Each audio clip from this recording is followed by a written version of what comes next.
PPAs, but are not fully being deployed. You are talking about $500 million United States dollars, which the Minister for Finance talked about in the budget. Mr. Speaker, this is unsustainable. This is as a result of extremely poor negotiation of power contracts.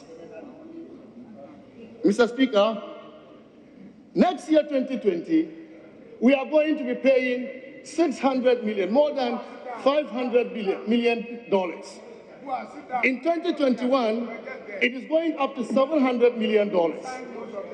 And if you add all over the next 3 years, Mr. Speaker, we are talking about $2 billion United States dollars. Yes, let's put this in context. There's somebody that you don't understand. I want to know whether it's on point of order. Thank you, Mr. Speaker. Yes. Mr. Speaker, ordinary wouldn't have risen for point of order, but this is the Deputy Minister of Energy. He's here in this house. He's been repeating plants with added capacity. The minister must give better particulars by listing the names of the plants so we know. And we have to know. He should give us proper particulars. What the minister is trunking has no basis. Tell us the plans. I do not believe it is not true, any of the things he said there, but he should list the plans that are idle. Tell us. Go ahead and tell us. Honorable member. You have signed an extended contract when you came in, and you are here talking about idle capacity plants. List the names of the plants that are idle. Tell us the plants you've rationalized. You can't just throw words out without giving us specifics. Honorable member, definitely this is not point of order. This is not point of order. You have the opportunity to put across your views. So please allow the Honorable Deputy Minister to continue. Please. Thank you, Mr. Speaker. Mr. Speaker, I want to reiterate that over the next 3 years, we will be saddled with almost $2 billion United States dollars that we have to pay for plants that are not producing power. This is so sad because this money can provide many hospitals, many schools for our children. This can provide money for us to build the roads and improve on the living conditions of our people. Unfortunately, we have to use it to pay for plants that are not generating power. Mr. Speaker, and when you talk about excess capacity, our colleagues on the other side say we should be able to export that, the excess. Mr. Speaker, it is not easy to export to countries around us where there is no demand. Countries in the sub-region, whether Burkina Faso or Togo or Benin or Niger, do not have transmission and distribution infrastructure. And therefore, even though they need the power, they cannot demand because they can't distribute that power. And Mr. Speaker, how do you export excess capacity to countries where you cannot distribute that power? And secondly, when you talk of exports, we are already exporting. We're currently exporting 100 megawatts of power to Burkina Faso. Mr. Speaker, in spite of that, we still have excess capacity running into more than 1,000 megawatts. And therefore, their argument that we should export the excess capacity is fundamentally flawed, Mr. Speaker.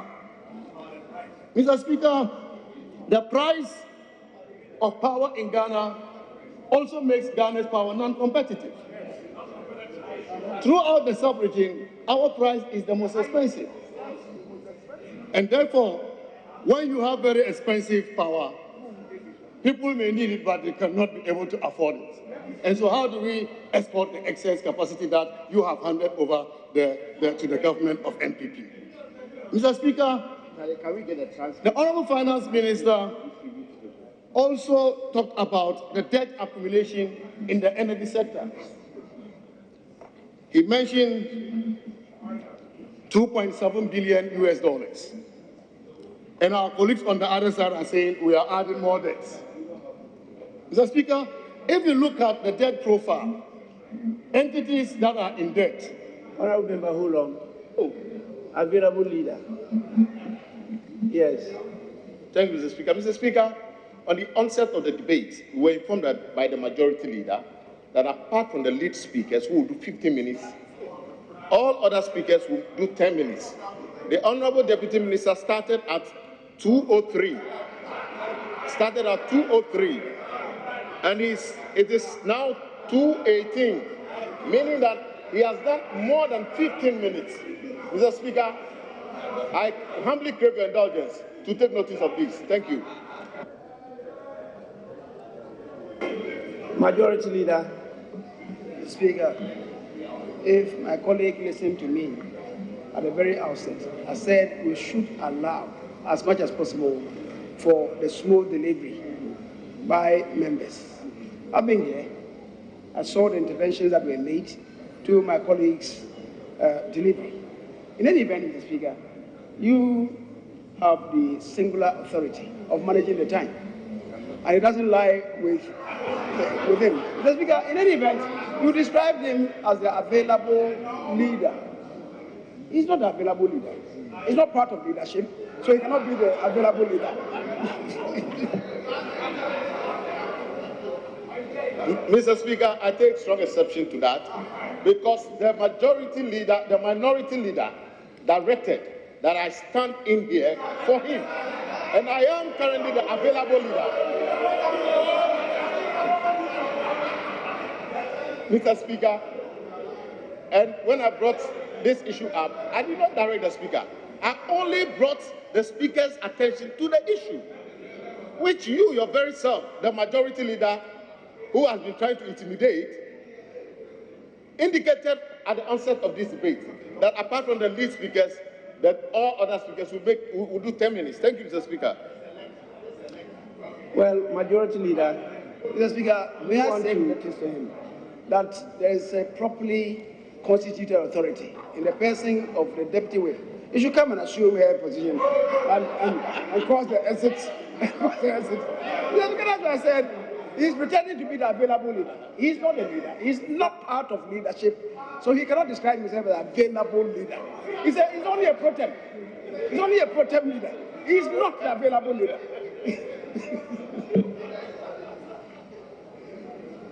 Thank you so much for drawing my attention to the time allocation. Actually, I wasn't told that members were entitled to 10 minutes. And for the term available leader is a term adopted by the House loosely. And he has the authority of the minority leader to sit in his place. The Deputy Whip just entered, and rightly so, she is to take her place in the front seat. But the available leader is still available.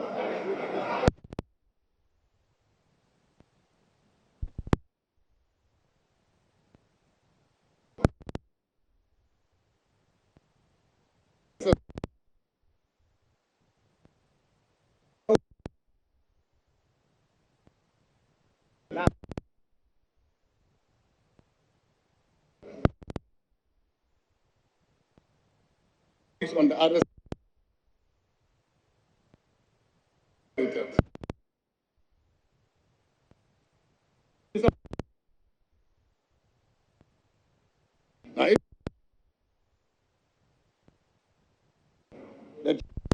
in paragraph 155, page 34, that he has terminated rather 2 PPAs. Between your 2 and the minister's 11, who is telling us the truth? Mr. Speaker, this matter goes to the core of the debate. The chairman of the Finance Committee tells us that, look, the extra levies have been jacked up because of power sector debt. Honourable Member, the Deputy Minister is on his feet. Yes, please. Thank you, Mr. Speaker. Mr. Speaker, I've taken notice of the attempt to mislead the House by the Honourable Abdullahi Jinapor. When the Minister for Finance talked about take-or-pay contracts of 2,300, he was referring to take-or-pay contracts signed by the NDC government. But if you look at the total take-or-pay contracts, the figure that I mentioned 2,870 is correct. Because when you add, Mr. Speaker, when you add, the Dome Thermal Power Plant, Honorable Deputy Minister, your first portion, I will accept that. The additions you are now making is to re-debate the issue. And I think that is not permitted by our rules. So, Honorable John Jinapo, you may continue.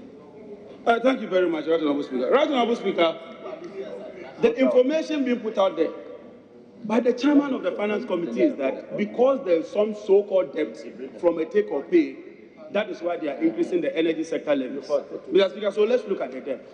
The energy sector levies are broken down basically into 4. And let me take them one after the other. You are increasing road fund levy. Tell me, what has road fund levy got to do with electricity supply? In 2018, you collected an amount of 1.3 billion in respect of road fund. You released only 687 million to the road fund and took the rest into the budget and spent it on non-road related activities. Today, you are telling us that we should increase that for you. Mr. Speaker, if you take the price stabilization and recovery levy, the price stabilization recovery levy is meant for fuel subsidies. It has nothing to do with power purchase agreements. In the 2017 report of the ESLA report, you borrowed 125 million from the price stabilization levy. It means that you have so much that you don't even need more. Mr. Speaker, even the energy debt recovery levy is broken down into 2. The energy debt recovery service account is used to pay toll debt.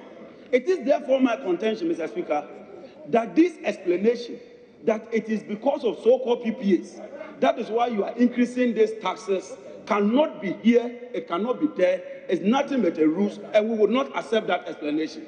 Mr. Speaker, let me now deal with the real take-or-pay issue. Mr. Speaker, the narration is as if this is a new phenomenon. Mr. Speaker, and I'm happy my colleague Mohamed Amin Anta explained it, that if you take Buidam, we borrowed $620 million to build Buidam. Mr. Speaker, we cannot go to the Chinese and tell the Chinese that because Buidam is generating only 130 megawatts, we will not pay for that facility. Whether we produce power or not, we will pay for that facility. Even more disturbing is the Asogli power plant. The Asogli power plant is an old plant. You went and contracted it, and you are paying a 4.4 cents per kilowatt hour. For an old plant, we have gone for a brand new plant, a plant that will be ours after 5 years. We are paying just about 5 cents, and you tell us that your record is better than us. When you compare our record with your record, it's like comparing Goliath with a dwarf. Mr. Speaker, let me make this point clear. And I hold in my hand, Mr. Speaker, the report from the Energy Commission. This is their 2016 Energy Commission supply plan. Mr. Speaker, Please, Honorable K.T. Hammond. I'm not about to explode any devices here, don't panic. Mr. Speaker, he said that the Asogli plant is an old one. Asogli started originally at 180 megawatts, subsequently increased. Mr. Speaker, which of the two does he say it's an old plant, and where is the evidence for this statement? Mr. Speaker, it's an important statement because subsequently they will be called to account on this matter. Because, Honorable K.T. Hammond, this is not question time. Speaker, it may not be question time. Mr. Speaker, my point is very simple. Number one, we must have evidence of which one, or even if it is the two, where is the evidence, Mr. Speaker, to that effect? Because it may not be true, Mr. Speaker. It may not be true, Mr. Speaker. And if the evidence comes to this floor that this floor, this August House, has been misled, Mr. Speaker, some of us will be calling for the maximum sanction against the person who made that statement. Yes. Honorable John Jinapo, you may continue.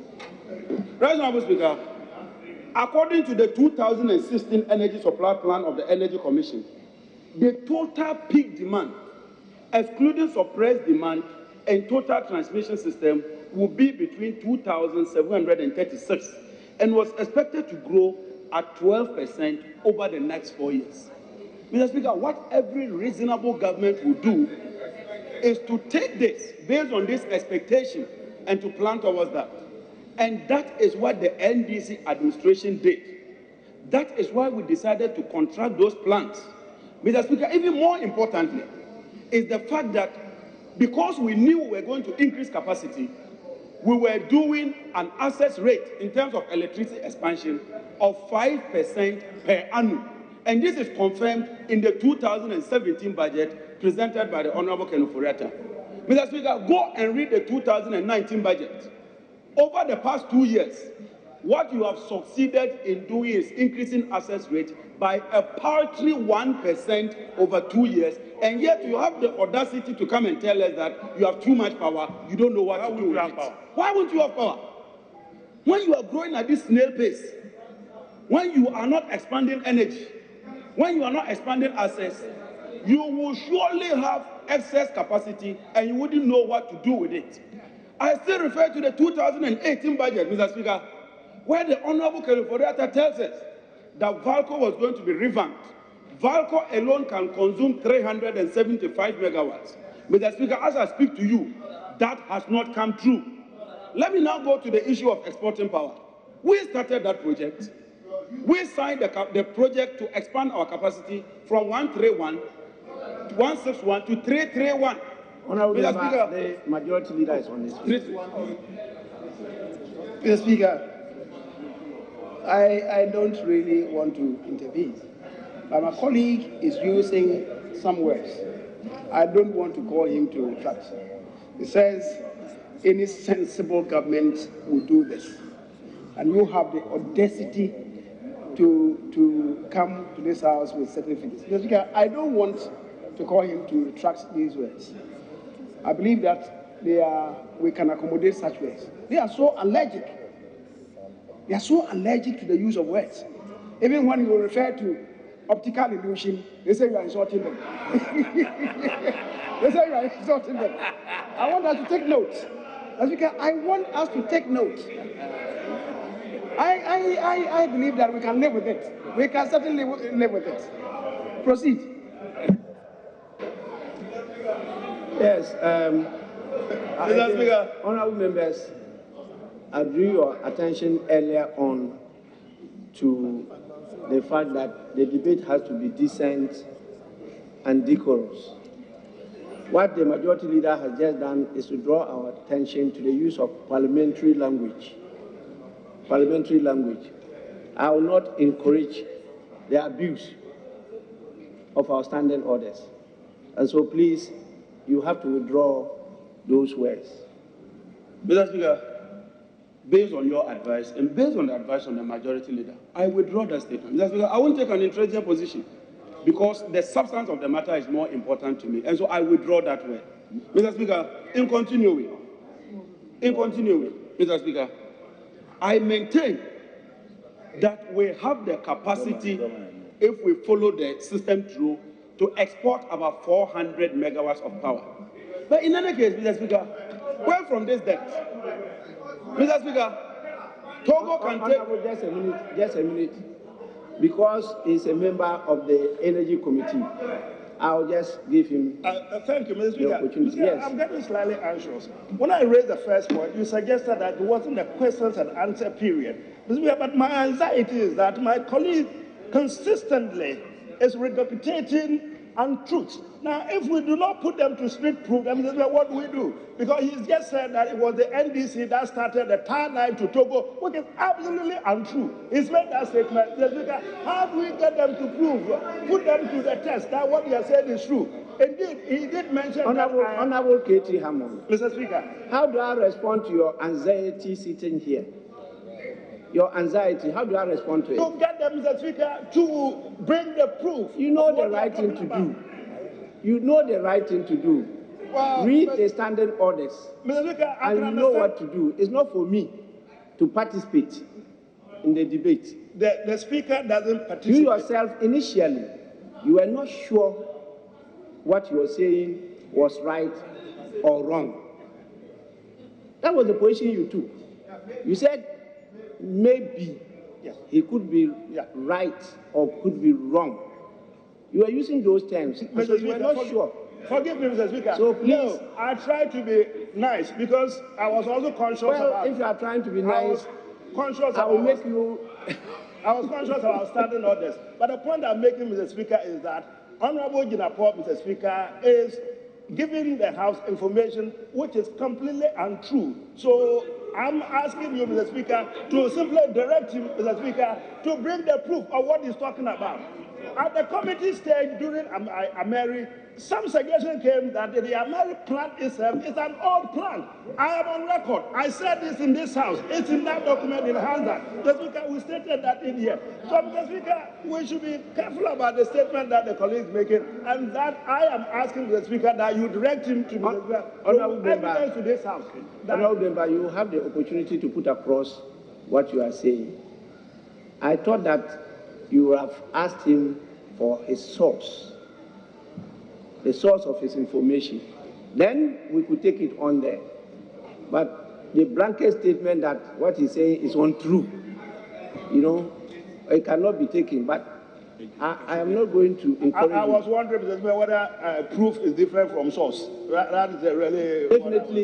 Definitely. You are a lawyer by profession. Yes, Honorable John Jinapor, you may continue. Mr. Speaker, let me put it on record that I didn't even talk about Togo.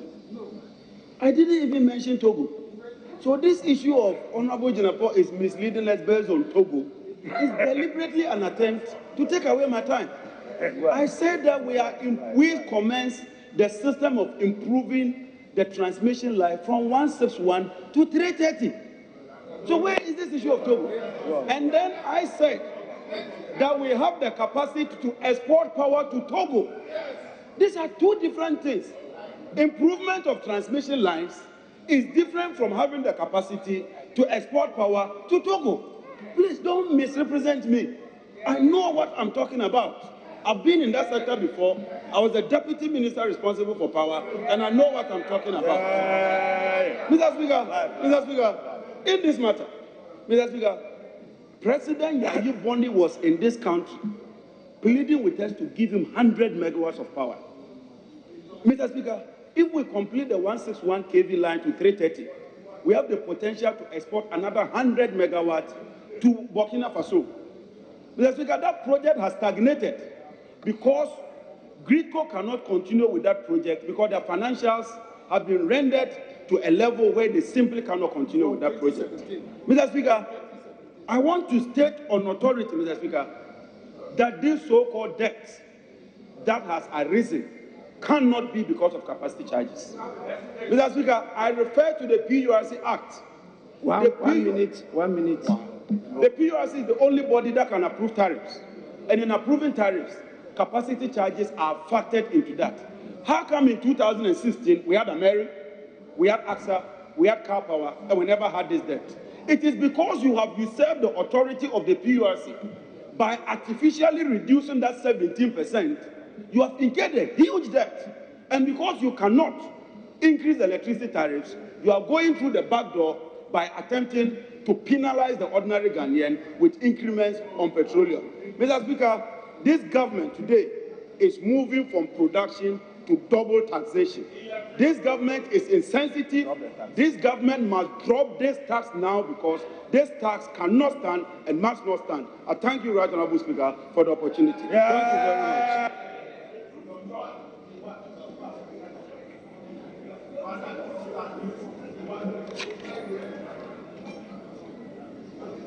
Now we have the Minister for Monitoring and Evaluation.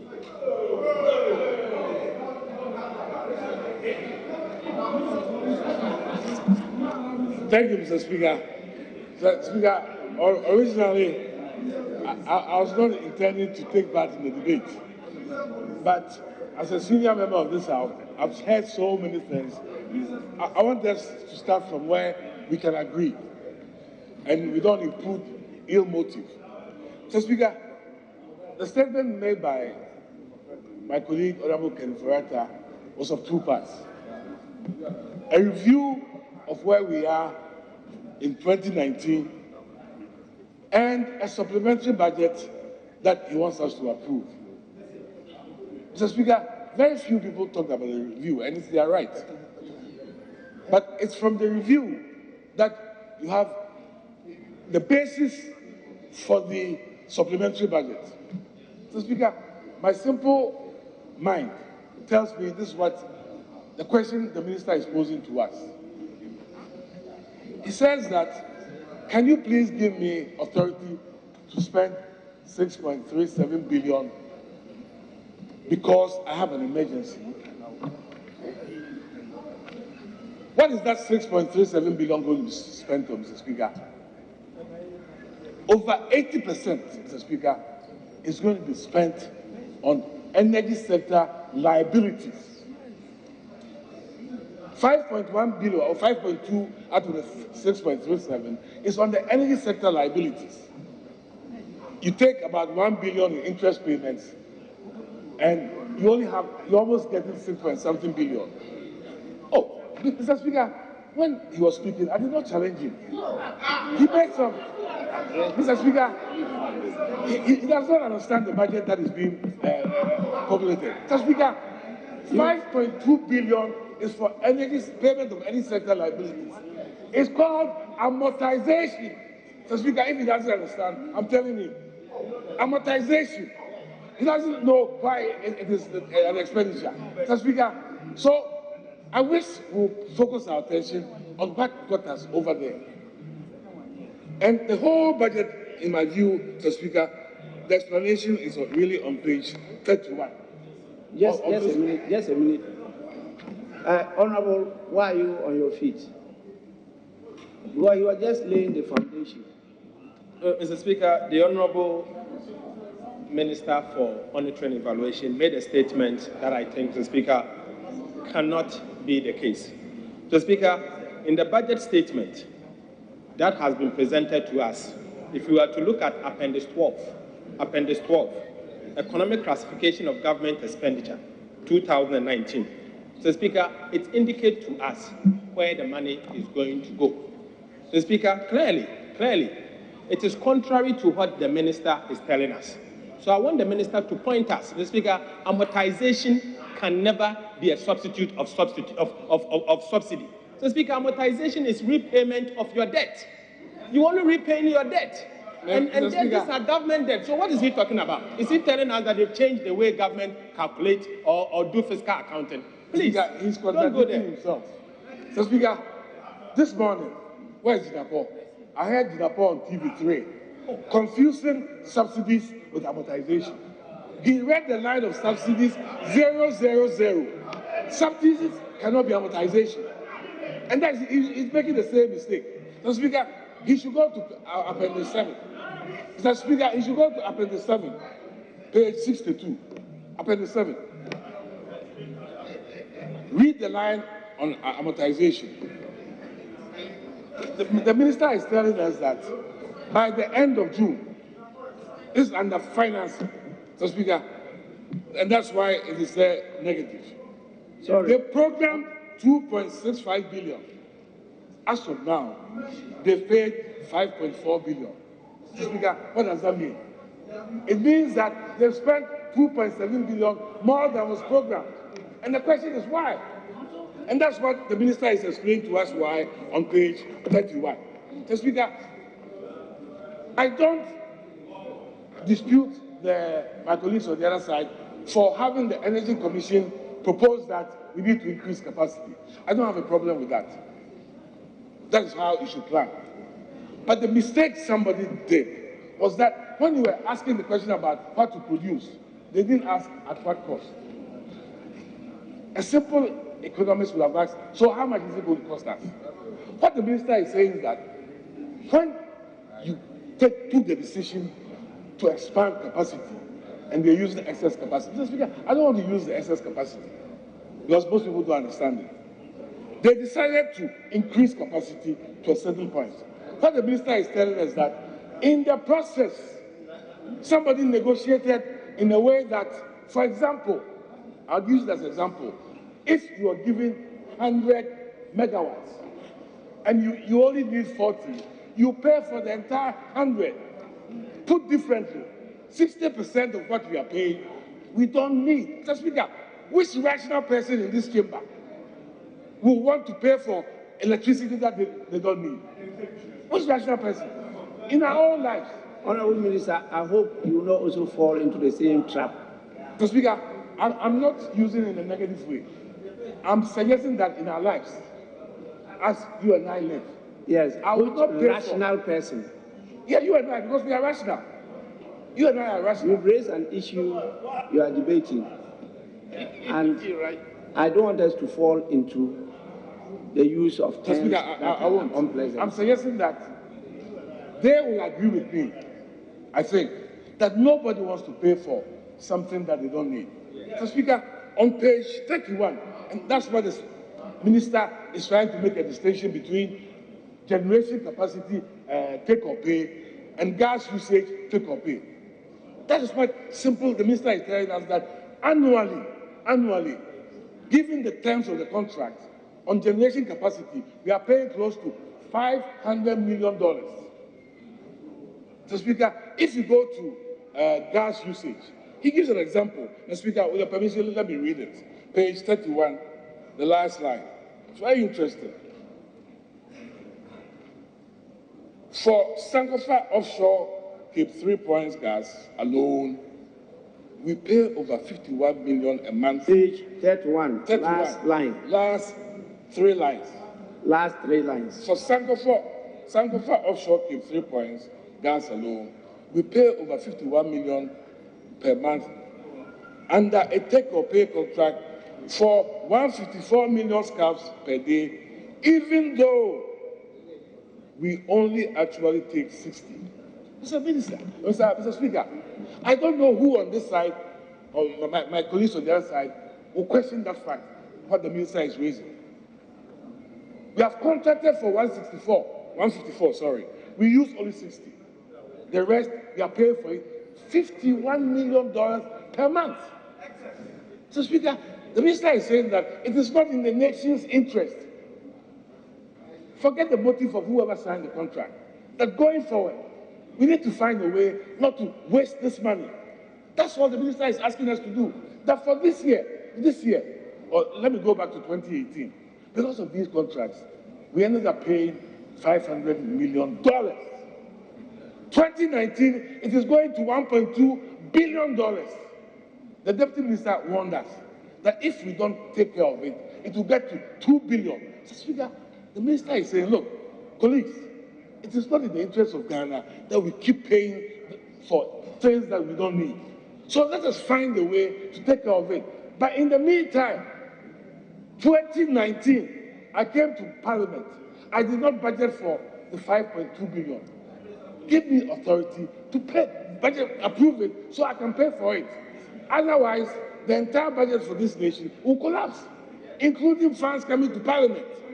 So, Speaker, if you look at that amount, 5.1 billion, it is higher than all the expenditures going to most institutions, SDI, 1D, 1F, planting for foods. So, Speaker, a nation like us, we can't afford to go on this path.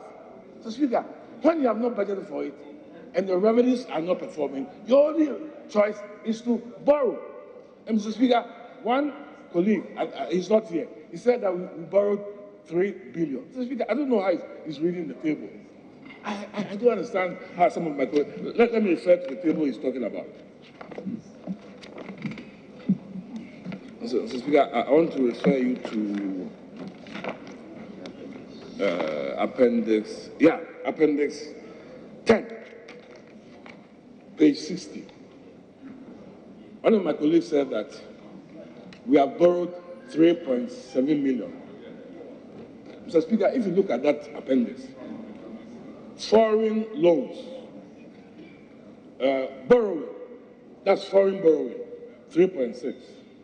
Foreign loans is negative, and the sovereign bond is positive. So the net basis, you see that if you look at the line of adjustment, the total borrowing is 1.1. But the domestic one is 7.01, and that is 2.6. You net that out, and the total financing for that the minister wants to have is 1.1 billion. So, Speaker, but for 5.1 billion, how else are we going to finance that? We have not budgeted for it. So, colleagues, my point is very simple. We need to support the minister and approve the supplementary budget. Forget who did what. I won't go in the business of saying that somebody signed a contract, mistake or pay. It has been signed. A government must abide by the contract. But going forward, you and I should be interested in renegotiation. And that's what the minister is talking about.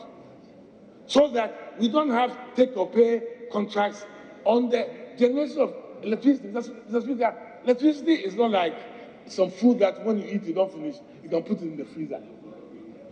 You can't save it. So it is gone.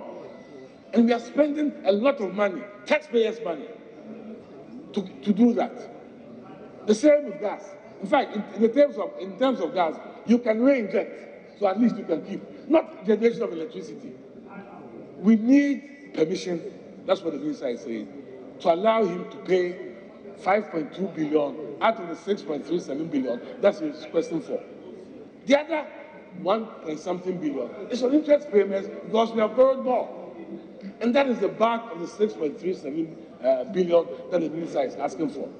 As to the details of the review, I'm sure most of us will take our time to read it properly so that we will understand where the numbers are.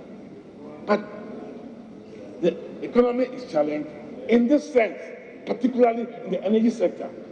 He emphasized further that if you are not careful, we'll do the same thing we have to do for the financial sector. We've already done 13 billion for the financial sector.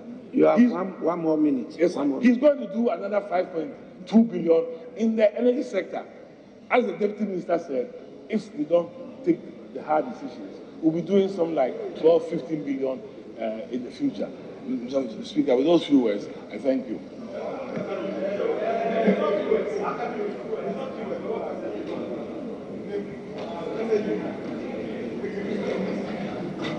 Honorable members, we will now listen to Honorable Kwame Abuja.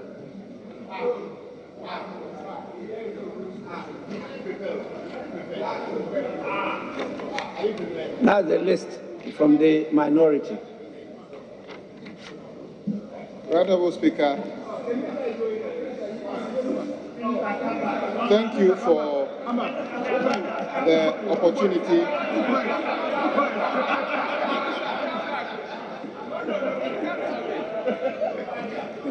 I don't know what I've done to the minister that he doesn't want to listen to me, but I'll take it like that.